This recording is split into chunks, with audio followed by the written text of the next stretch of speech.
집 내놓은 지 한 달이 넘었는데 한 명도 연락이 없어요. 집을 빼고 이사 가야 하는데 정말 큰일입니다. 제발 부동산 시장 좀 안정됐으면 좋겠어요. 올해 1분기 서울 아파트 전세 거래 10건 중 7건이 전세금을 떨어뜨린 하락 거래였습니다. 세입자들이 집주인에게 큰 소리치며 전세금을 낮추라는 문화가 널리 퍼지고 있습니다. 심지어 이미 체결된 전세 계약도 다시 하자는 움직임이 나올 정도입니다. 시중 돈이 씨가 마르면서 단돈 100만 원을 융통하기 위해 서울에서 대전까지 달려가는 사람이 쏟아지고 있습니다. 이렇게 상황이 힘든데 집값이 오를 수 있을까요? 네브리 TV가 알아봤습니다. 부동산 i14가 국토교통부 실거래 시스템 작년 4분기와 올해 1분기 서울 아파트 순수 전세 거래 가격을 비교한 결과입니다. 조사 대상 5,138건 중 3,459건이 하락 거래였습니다. 비율로 치면 67.3%입니다. 하락 거래 추세는 신규 입주 단지가 많았던 지역에서 높았습니다. 개포동을 축으로 신축 아파트 입주가 많았던 강남구가 지난해 4분기 대비 올해 1분기 하락 거래 비율이 서울에서 가장 높았습니다. 대표적 학군지인 목동을 끼고 있는 양천구 하락 거래 비율은 73.9%였습니다. 강남구와 양천구 모두 대한민국 대표적인 학군지로 불리지만 전세 하락 추세는 막을 수 없었습니다. 그 뒤로 동작구가 71.9%를 기록했고 성동구, 관악구, 동대문구, 용산구 등도 하락 거래가 70%대를 넘었습니다. 특히 9억 원을 초과하는 고가 아파트 전세 거래는 10.2%에서 4.2%포인트로 줄었습니다.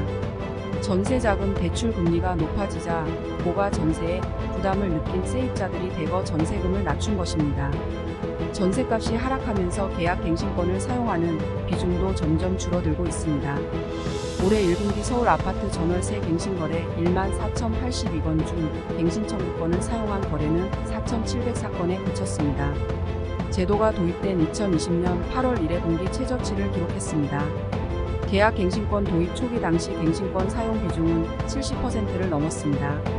지난해 1분기까지만 해도 67% 정도였지만 1년 만에 절반으로 줄었습니다. 특히 강남구에서 갱신권 사용 비중이 눈에 띄게 줄었습니다. 전세금이 이렇게 떨어지는 건 시중에 그만큼 돈이 없기 때문입니다. 얼마 전 금융위원회는 금융 취약계층을 위한 소액생계비 대출 사전 예약 오픈런을 기획했습니다. 대출 한도가 100만 원밖에 안 되고 이자율도 높습니다. 하지만 지난 21일부터 24일까지 예약을 받은 결과 예약 가능 인원의 약 98%인 25,144명이 상담 신청을 했습니다. 이 대출은 오프라인 창구 상담을 통해서만 대출이 가능한데 서울 지역센터가 분비자 서울에 거주하는 사람이 대전까지 내려가 상담을 예약한 경우도 있었습니다. 이 대출은 신용평점 하위 20% 이하이고 연소득 3,500만 원 이하인 사람이 대상인데요. 처음엔 50만 원까지 빌려주고 이자를 6개월 이상 성실 납부하면 50만 원을 더 빌려줍니다. 금리가 연 15.9%인데요. 금융교육을 이수하고 성실상환하면 9.4%까지 내려갑니다. 높은 금리의 대부업 대출까지 막힌 사람들이 마지막 보루로 이곳을 찾은 것입니다. 현장에서는 상황이 심각하다고 입을 모읍니다. 다들 전세금 낮춰서 계약하자는 말만 하고 있어요. 전세금 높으면 아예 쳐다보지도 않고요. 아무리 봐도 집값이 오를 수 없는 상황인데 누가 오른다고 하는지 모르겠어요. 전세가 떨어지는데 매매가 오를 수 있나요?